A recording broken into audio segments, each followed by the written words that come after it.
नमस्कार, स्वराज एक्सप्रेस के खास प्रोग्राम जनता मांगे जवाब में आपका स्वागत है। आपके साथ मैं हूं एसपी त्रिपाठी। भोपाल गैस त्रासदी के हुए 40 साल से भी ज़्यादा बीत गए, लेकिन उसको लेकर आज भी सामाजिक और राजनीतिक चर्चा होती रहती है। मौजूदा समय में जहरीले कचरे को नष्ट करने को लेकर विवाद चल रहा है। दरअसल यूनियन कार्बाइड में मौजूद 337 टन जहरीले कचरे को निष्पादित करने का काम शुरू हो चुका है, जो कि भोपाल से 250 किलोमीटर दूर पीथमपुर के इंडस्ट्रियल एरिया में नष्ट किया जाना है, जिसको लेकर इंडस्ट्रियल वेस्ट मैनेजमेंट कंपनी के कर्मचारियों ने इस जहरीले कचरे की पैकिंग करना भी शुरू कर दी है। यह पूरा काम केंद्रीय और राज्य प्रदूषण नियंत्रण बोर्ड के अधिकारियों की देखरेख में किया जा रहा है। यह जहरीला कचरा एयर टाइट बैग में 12 कंटेनरों द्वारा ग्रीन कॉरिडोर बनाकर चिन्हित किए गए स्थान तक भेजा जाएगा, जिसे नष्ट करने के लिए विशेष तौर की भट्टी का निर्माण किया गया है, जो कि 90 किलोग्राम प्रति घंटे की मानक दर से जलाने का काम करेगी। लेकिन इस पूरी प्रक्रिया पर रोक लगाने के लिए पीथमपुर के लोग विरोध स्वरूप सड़कों पर उतर आए। उनका तर्क है, पीथमपुर वासियों के लिए यह जहरीला कचरा खतरा बन जाएगा, क्योंकि इसके पहले जहरीला कचरा डंप किया गया था तो उसके 6 किलोमीटर के दायरे में भूमिगत जल पूरी तरह से दूषित हो गया है। खैर, पीथमपुर के लोगों का विरोध कितना असर करेगा, कितना नहीं, इस पर चर्चा करेंगे। लेकिन बात कर लेते हैं छत्तीसगढ़ की, जहां विपक्ष में बैठी कांग्रेस में सत्ता गंवाने के बाद भी पार्टी के अंदर जारी अंतर्कलह कम नहीं हो रहा। दरअसल पार्टी से बागी हुए नेताओं को फिर से पार्टी में लाने के लिए केंद्रीय नेतृत्व ने एक कांग्रेस प्रवेश कमेटी बनाई है, जो कि पार्टी से निष्कासित किए गए नेताओं को उनके द्वारा दिए गए आवेदनों पर विचार करके फैसला करेगी कि संबंधित नेता को फिर से पार्टी में लिया जाए अथवा नहीं। ऐसी स्थिति में पार्टी के अंदर से ही विरोध के स्वर उठने लगे हैं। विरोध करने वालों का आरोप है कि कांग्रेस में टिकट खरीदने की बात करने वाले अब पैसों के दम पर फिर से पार्टी में आने की बात कर रहे हैं, जो कि पार्टी के भविष्य के लिए उचित नहीं है। बहरहाल क्या उचित है क्या नहीं, इस पर चर्चा करेंगे अपने खास पैनल से। आज के मुद्दे वापसी पर बवाल पर।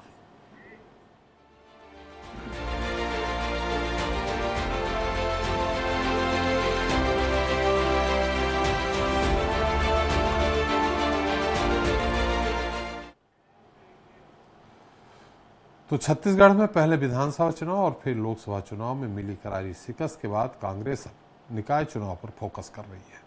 लेकिन कांग्रेस ये जानती है कि संगठन को मजबूत किए बिना जीत असंभव है। तो कांग्रेस ने कुछ पुराने बागी, निलंबित और निष्कासित नेताओं की वापसी का दरवाजा खोल दिया। इसके लिए बाकायदा एक प्रवेश कमेटी भी बना दी गई, लेकिन कांग्रेस ने जैसा सोचा था शायद वैसा ही नहीं हो रहा।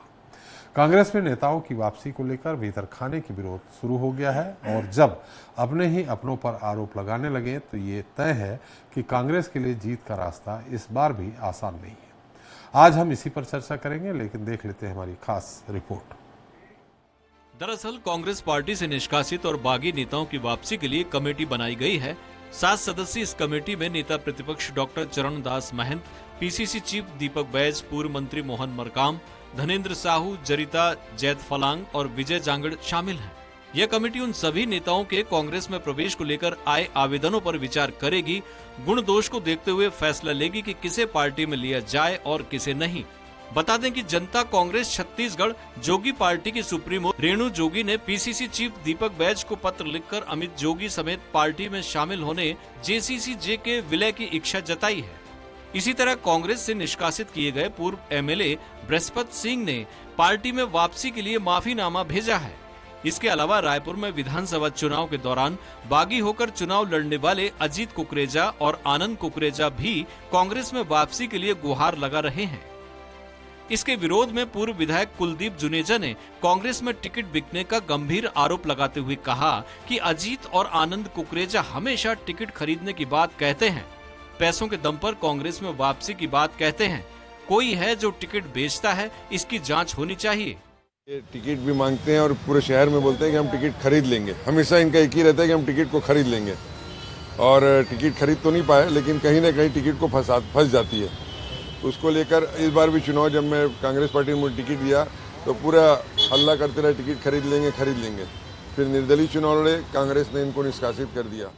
पूर्व कांग्रेस विधायक कुलदीप जुनेजा के आरोप पर बीजेपी के पूर्व विधायक सौरभ सिंह का कहना है कि कुलदीप जुनेजा जी को धन्यवाद देना चाहूंगा, उन्होंने सच बोला है। छत्तीसगढ़ के पान ठेले वालों तक को पता है कि कांग्रेस में टिकट कैसे बंटता है, कहां कहां व्यवस्थाएं जाती हैं, लेकिन इस सच को उन्होंने बोला, इसके लिए धन्यवाद। वो कम से कम उन्होंने ये साहस रखा सच बोलने का। ये तो पान ठेलों में छत्तीसगढ़ के और सारी जगह विदित है कि कांग्रेस पार्टी की टिकट कैसे बंटती है, किस हिसाब से बंटती है, कहां कहां व्यवस्थाएं जाती हैं, सबको पता है। वहीं प्रदेश कांग्रेस अध्यक्ष दीपक बैज का कहना है कि कमेटी तमाम आरोपों की जांच करेगी और गुण दोषों के आधार पर ही निर्णय लेगी।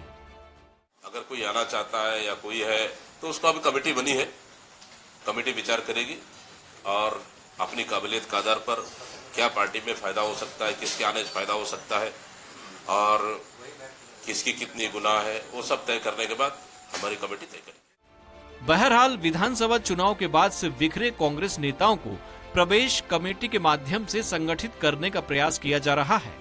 वहीं इस बीच कांग्रेस नेताओं द्वारा लगाए जा रहे गंभीर आरोपों ने सियासी हलचल तेज कर दी है। अब देखना लाजमी होगा कि निकाय चुनाव के पहले क्या कांग्रेस तमाम आरोपों का निराकरण करते हुए फिर से संगठन को एकजुट कर पाती है। स्वराज एक्सप्रेस के लिए रायपुर से दिलीप साहू की रिपोर्ट। तो इस पर ज्यादा चर्चा के लिए मौजूद हैं सुनील चौधरी जी हैं, भाजपा प्रवक्ता हैं, अभय नारायण राय जी हैं, कांग्रेस प्रवक्ता हैं, पीसी रथ जी हैं, वरिष्ठ पत्रकार हमारे साथ, और स्वराज एक्सप्रेस के एग्जीक्यूटिव एडिटर अजय त्रिपाठी जी। आप सभी का हमारे इस खास कार्यक्रम में बहुत बहुत स्वागत है। अजय नारायण जी, आपसे ही सवाल है, जो चल रहा है, जो बाहर बातें आ रही हैं, पूर्व विधायक आपके कह रहे हैं जो टिकट खरीदते हैं, चुनाव हरवा देते हैं अधिकृत प्रत्याशी को, उसको फिर से लेने की बात हो रही, इन स्थितियों में सामने नगर निगम नगर निकाय चुनाव है, कैसे आप सफलता हासिल कर पाएंगे?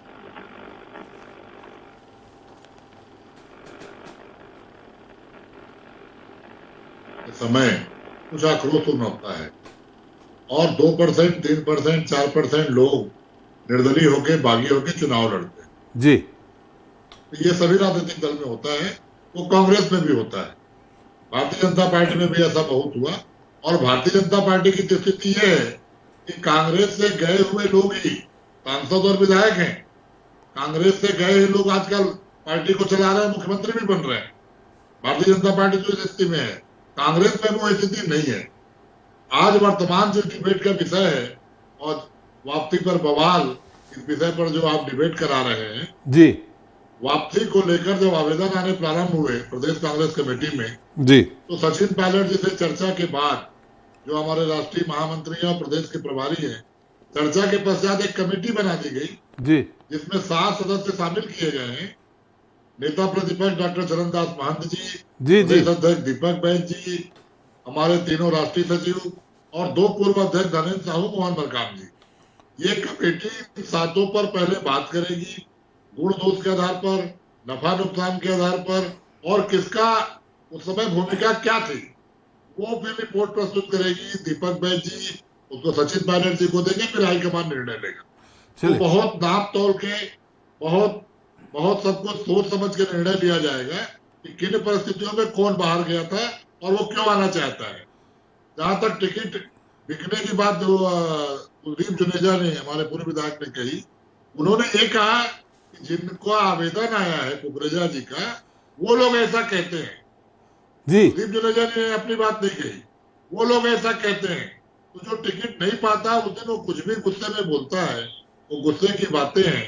और जब निर्दलीय के रूप में वो लड़े, कुलदीप जुनेजा जी को नुकसान हुआ, वो चुनाव हारे, कि अंदर की बात, अभय जी, अंदर की बात पार्टी फोरम में अंदर कहनी चाहिए, बाहर क्यों आ रही है? ऐसे में तो कुलदीप जुनेजा जी को ही बाहर कर देना चाहिए। निश्चित रूप से अनुशासन का मामला है। अगर आपको कोई बात कहनी है तो उस कमेटी से मिलकर कहनी चाहिए। वो कमेटी बनाई इसीलिए गई है। कुलदीप जुनेजा जी वरिष्ठ हैं, पूर्व विधायक हैं, विधायक रहे हैं। उनको या किसी भी व्यक्ति को जो पार्टी के किसी पद पे हो, अगर किसी बात से नाराजगी है, वो नाराजगी अपने घर में और अपनी पार्टी में कहना चाहिए। मीडिया में तो बिल्कुल नहीं कहना चाहिए। आज मीडिया में कहने के कारण डिबेट का मौका मिला जी, लेकिन उनके अंदर व्यथा थी, उस व्यथा को उन्होंने कह दिया। तो एक प्रसंग है, उनके अंदर मन में व्यथा थी कि निर्दलीय लड़े, मैं इनके कारण हार गया और ये बाप बेटे ऐसा कहते थे, ये एक अलग प्रसंग है, उससे कोई बहुत ज्यादा चिंता का विषय पार्टी के लिए नहीं है। जी। लेकिन मैं बिल्कुल इस बात से सहमत हूँ कि किसी को भी अपनी बात अनुशासित होकर पार्टी फोरम में करनी चाहिए, पार्टी बिल्कुल। फोरम से बात नहीं करनी बिल्कुल। चाहिए। मैं अभय जी और जो फिर से आवेदन आता हूँ दिया आपके है- पास, आपके पास फिर से आता हूँ। सुनील जी, जिस तरह से अभय जी कह रहे हैं कि आपके यहाँ तो छोड़िए, आपके सौरभ सिंह जी या भाजपा के और लोग क्या कहते हैं कि अच्छा है, सच सामने आ गया और पान ठेले तक वालों को मालूम है कांग्रेस में टिकट बिकते हैं। उन्होंने तो कहा कि आपके यहाँ मंत्री और मुख्यमंत्री हैं कांग्रेस से गए लोग, आप भी जानते हैं कौन है।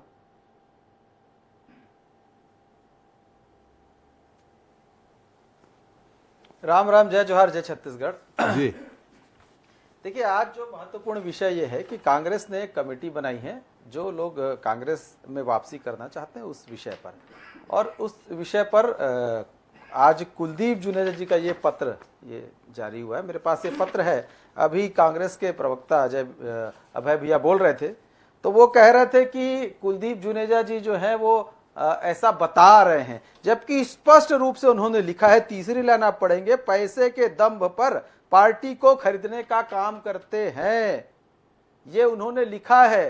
तो कुलदीप जुनेजा जी, आपको चुनौती है, आपको चुनौती है कि आपको नाम सार्वजनिक करना चाहिए। जब आपने जनता के बीच में ये पत्र दिखाया है, अपने फेसबुक वॉल में डाला है, सोशल मीडिया में डाला है, तो आपको बताना चाहिए कि कांग्रेस पार्टी की टिकट कौन बेचता है और कौन पैसे के दम पर जो है वो खरीदी बिक्री का काम करता है। ये कुलदीप जुनेजा जी को बताना चाहिए, क्योंकि आपने 4 बार रायपुर से चुनाव लड़ा है, 2 बार आपने जीता है, तो जवाबदेही आपकी रायपुर की जनता के प्रति बनती है। और मैं भी उत्तर का नागरिक हूं, तो मेरा भी यह प्रश्न है कि मुझे भी जवाब चाहिए कि आखिर ऐसा होता क्यों है। दूसरा, जुनेजा जी ने जो पत्र लिखा है, यदि यह अनुशासनहीनता की श्रेणी में है, तो कांग्रेस पार्टी इस बात को बताए कि क्या वो उन पर कार्यवाही कर रही है क्या। दूसरे, और इससे अगर हम आगे बढ़ें तो इनकी कांग्रेस की परंपरा और इतिहास जो है वो इसी तरीके का है। देखिए, नगरीय निकाय के चुनाव है, पिछले समय चुनाव हुए, तो क्या पिछले चुनाव में जो पार्षद की टिकट बांटे गए, चाहे वो जुनेजा जी क्यों ना बांटे हो, उसके भी रेट वेट तय थे क्या? उसमें भी कोई लेन देन हुआ था क्या? क्या इनके महापौर के पदों में भी रेट तय हो गए थे क्या पिछले बार, या आने वाले समय में रेट तय करेंगे क्या? ये इस तरीके का काम कर रहे हैं क्या? सुनील जी, सुनील जी, इतिहास में थोड़ा अभय जी ने तो कहा कि अभय जी ने कहा कि पार्टी लाइन से हटके, सुनील जी, अभय जी ने कहा कि पार्टी लाइन से हटके कुलदीप जुनेजा जी जो बात कही है वो अनुशासन के दायरे में आती है, उन्होंने कहा। लेकिन इस पर भी तो थोड़ा बोलिए कि जिन कांग्रेसियों को आपने ले लिया, मंत्री विधायक सब बना दिया, उनके बारे में थोड़ा सा आपका अगर वक्तव्य आ जाए तो बेहतर होगा, जनता सुनेगी। देखिए, स्पष्ट बात है, यदि कोई हमारी पार्टी में आता है और पार्टी की रीति नीति सिद्धांत को स्वीकार करता है और वो जो कांग्रेसी चरित्र है उसको छोड़ करके आता है और भाजपा के कार्यकर्ता के रूप में सेवा करना चाहता है, तो निश्चित रूप से एक समय के पश्चात जब विश्वास होता है संगठन को, तो उसको काम करने का अवसर दिया जाता है। ये नलिनी मेश्राम वाला विषय आपको बता दूं, प्रदेश महिला कांग्रेस की सचिव है, डोंगरगढ़ से ये विधानसभा का टिकट चाहती थी, इनको 2 करोड़ रुपए में सौदा हुआ था, 30 लाख रुपए लिए गए। और जो कांग्रेस का पार्षद था, MIC सदस्य राजेश गुप्ता, राजनांदगांव के सर्किट हाउस में घनश्याम विश्वकर्मा नाम के व्यक्ति से मिलाता है और कहता है कि मैं राहुल गांधी का एजेंट हूं, मैं आपको टिकट दिलाऊंगा, न केवल टिकट दिलाऊंगा, आगे मंत्री भी बनाऊंगा, इसके लिए सोनिया गांधी, प्रियंका वाड्रा से भी मिलवाऊंगा। तो ये कांग्रेस का चरित्र है। महासमुंद का भी दूसरा विषय है, वहां पर भी 20 लाख की ठगी हुई। और सबसे महत्वपूर्ण बात मैं आपको बताता हूं, कुमारी शैलजा पर कांग्रेस के पूर्व विधायक अरुण तिवारी जी, जो कि बेलतरा से चुनाव लड़ रहे थे, पिछली बार टिकट मांगे थे, मिला नहीं था, उन्होंने 4 करोड़ रुपए का आरोप लगाया था कि टिकट बिकी है और हवाला के माध्यम से शैलजा जी के पिताजी को यह रकम गई है कांग्रेस की टिकट के लिए। और उसमें रामचरण यादव महापौर जी का भी नाम आया था और उनकी भी बातचीत है, ऑडियो वायरल हुआ था, सबने सुना था। अब यह विषय क्या है, इसको तो कांग्रेस के प्रवक्ता जो हैं बिलासपुर से ही हैं, अभय नारायण जी, वही स्पष्ट कर पाएंगे।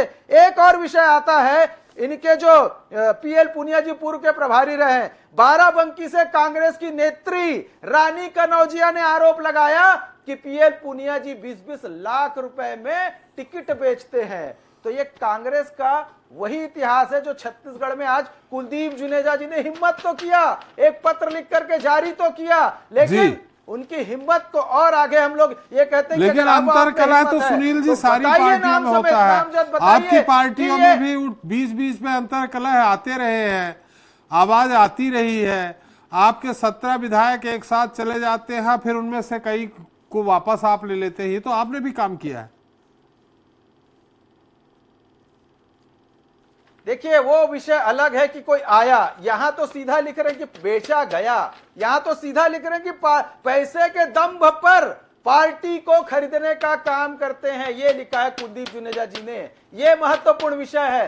कौन आया गया, विचारधारा के आधार पर आया, वो अलग विषय है। पैसे के दम पर, तीसरी लाइन पढ़िए तिवारी जी, तीसरी लाइन पढ़िए, पैसे के दम पर। तो क्या छत्तीसगढ़ की जनता को और रायपुर की जनता को यह अधिकार नहीं बनता है क्या कि जिस विधायक को 2 बार जनता ने रायपुर उत्तर में जिताया, भले ही वो निष्क्रिय विधायक साबित हुए और जनता ने नकारा भी 2 बार उनको, लेकिन यदि कोई प्रश्न उठाते हैं तो उस प्रश्न का जवाब मिलना चाहिए। 4 बार के कांग्रेस के प्रत्याशी मिलना चाहिए, हम पूछ लेते हैं। 2 बार के विधायक हैं, वरिष्ठ विधायक हैं, सुनील जी जवाब ले लेते हैं।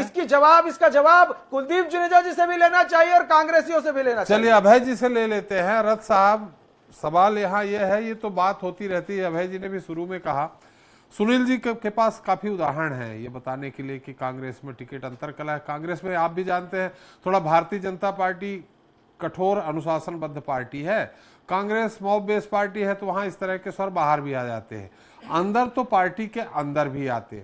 लेकिन सवाल यहाँ एक है, मैं आपको बता दूं कि बहुत साल पहले कांग्रेस भारतीय जनता पार्टी के बहुत ही वरिष्ठ किसी नेता ने मुझसे एक बात कही थी कि 3 बार रमन सिंह की सरकार बनी है, तीनों बार कारण अजीत जोगी थे। 3 में उनका प्रशासन जो था उस कारण हारे, 8 में उन्होंने जिस तरह से अंदर खाने में रह के विरोध किया उससे हारे, 13 में हारे और 18 में चूंकि अजीत जोगी नहीं थे इसलिए जीत गई थी कांग्रेस। तो इन स्थितियों में अगर रेणु जोगी, अमित जोगी ये लोग फिर से आते हैं तो फिर अंतर कला पावर सेंटर होगा, आपको नहीं लगता? जी बिल्कुल, कांग्रेस वैसे ही अलग अलग गुटों में बटे होने के कारण चुनाव हारने का एक तरह से जनता के बीच में जो चर्चा रही कि एक दूसरे के साथ मिलकर नहीं चलने के कारण कांग्रेस हारी है। तो वो स्थिति अगर चुनाव अभी फिर से वो स्थिति आएगी अगर, तो उसमें कांग्रेस में निश्चित रूप से संगठन में दिक्कत होगी, क्योंकि कांग्रेस उस तरह से कैडर बेस्ड पार्टी नहीं है। स्वतंत्रता के साथ बयान देने की जितनी आजादी कांग्रेस में देखते आए हैं हम लोग, उतनी भाजपा में बिल्कुल नहीं रही है। वहां पर एक कड़ा अनुशासन रहता है और संघ का भी दबाव रहता है, और एक तरह से कांग्रेस की तुलना में भाजपा में लोग बहुत कम जबान खोलते हैं, और इसी कारण हम देखते हैं कि कई बार पार्टी नेतृत्व जो है बड़े बड़े निर्णय ले लेता है और लोग खामोशी से उसको सह लेते हैं। पार्टी के पुराने कार्यकर्ता भी यहाँ तक के सह लेते हैं कि दूसरी पार्टी से आए हुए व्यक्ति को मंत्री मुख्यमंत्री बना दिया जाता है और पार्टी के लोग खामोशी से उसको भी सह लेते हैं, क्योंकि अनुशासन कड़ा है वहां पर भाजपा में। कांग्रेस में पार्षद तक के चुनाव में अगर मनपसंद व्यक्ति को टिकट नहीं मिलती तो वो पार्टी से विद्रोह कर देता है और उसमें स्वतंत्र उम्मीदवार के रूप में लड़ने लग जाता है। और वो विधायक में तो अक्सर देखा जाता है, जब भी विधानसभा चुनाव होते हैं तो बागी प्रत्याशियों की संख्या कांग्रेस में बहुत ज्यादा होती है। तो ये बात तो हमेशा उठती है, चुनाव के समय में खरीदी बिक्री की बात चलती है।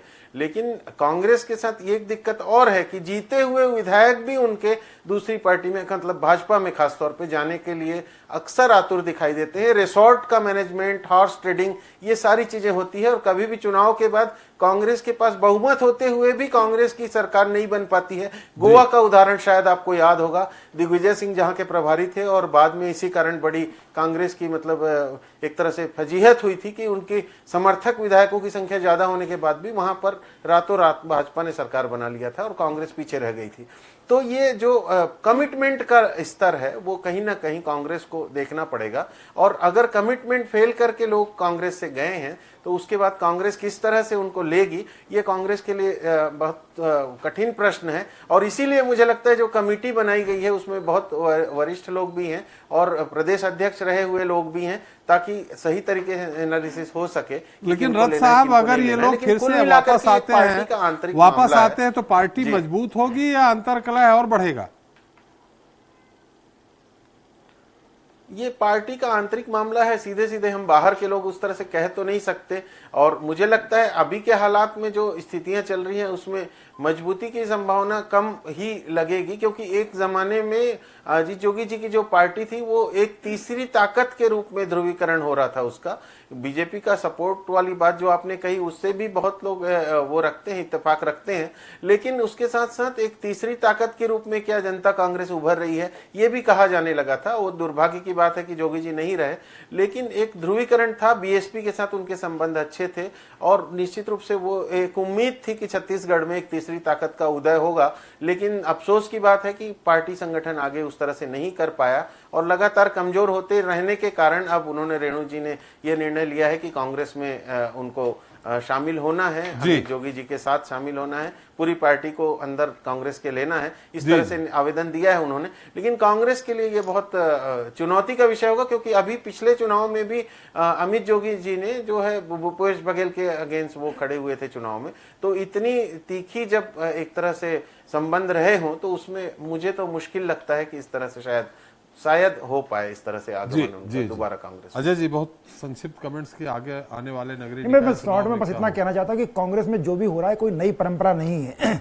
मध्य प्रदेश जब 1956 में बना तो इसमें छत्तीसगढ़ भी शामिल था, तब मूलचंद देश लहरा पहले प्रदेश अध्यक्ष बने, तब भी विरोध हुआ था।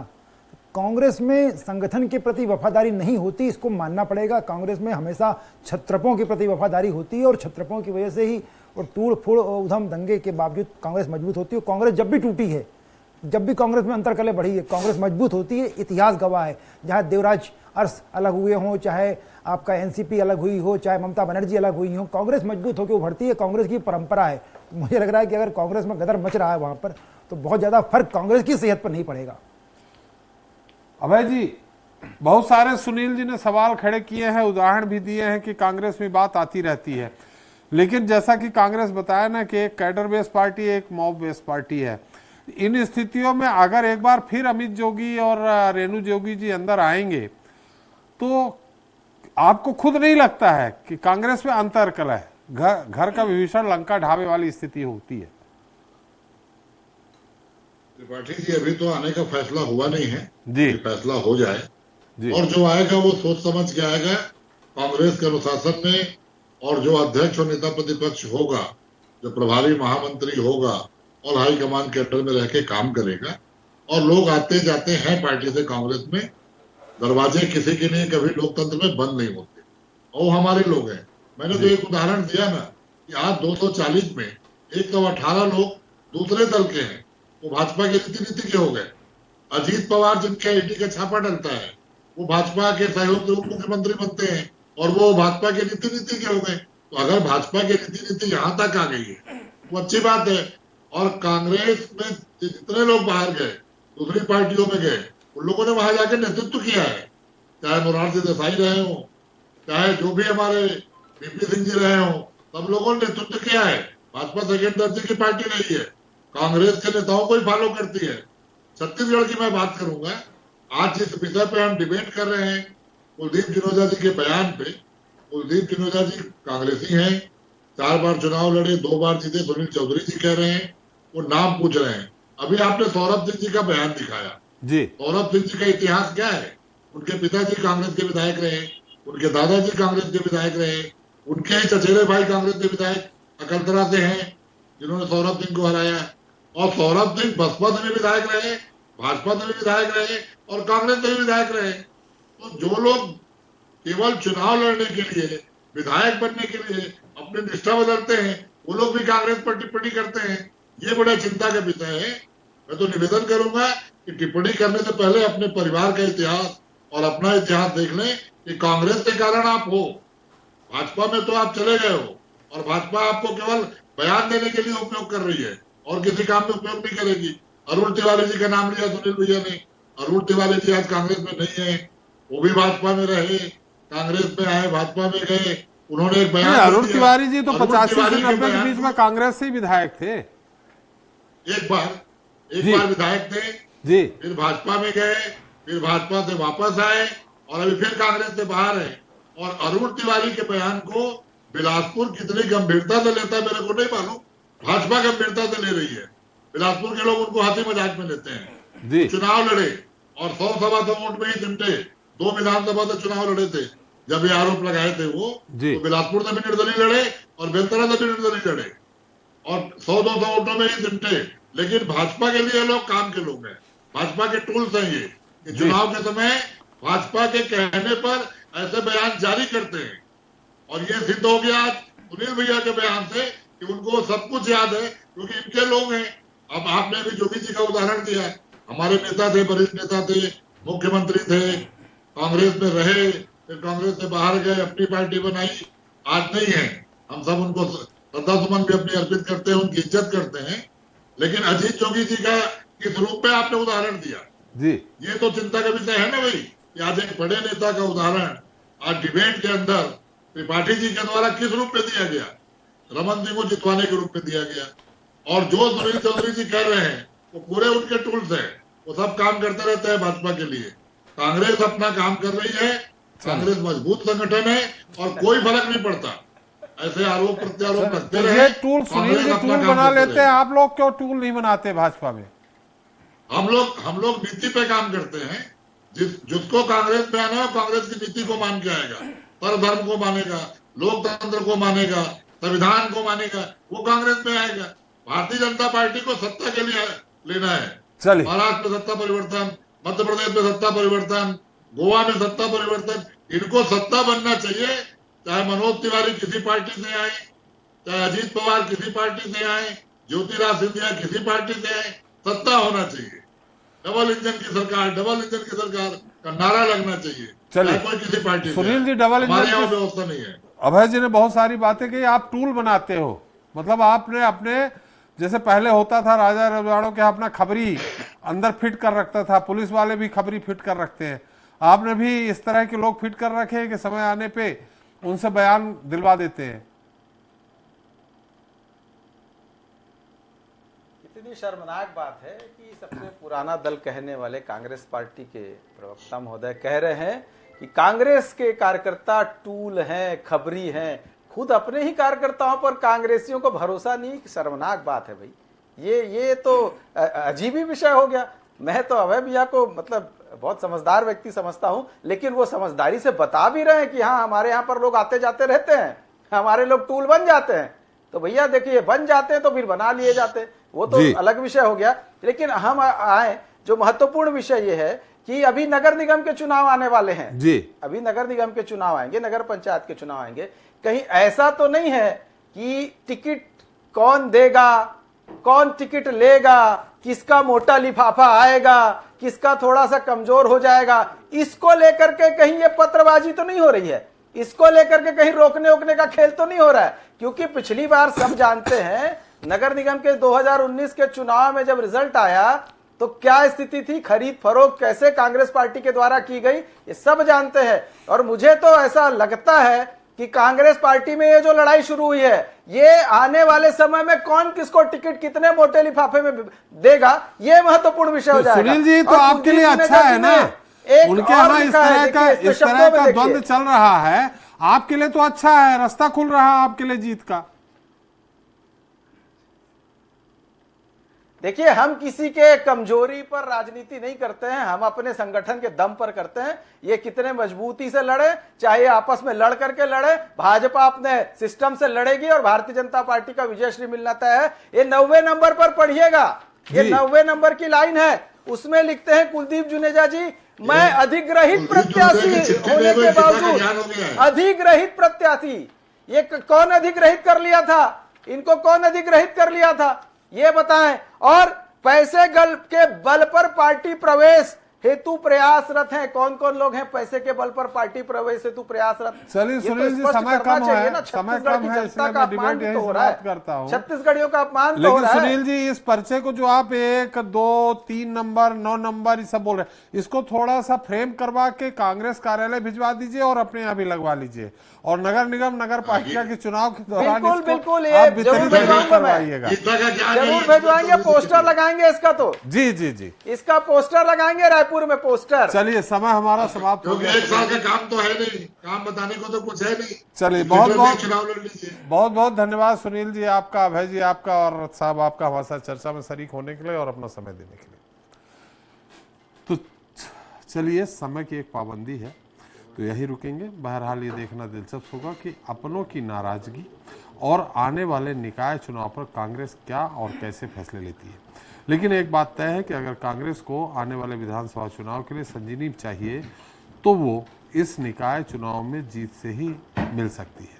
अब बहुत कुछ प्रदेश कांग्रेस कमेटी और आला कमान के फैसले पर ही निर्भर करेगा। तब तक हमें और इंतजार करना होगा। ये बात हुई छत्तीसगढ़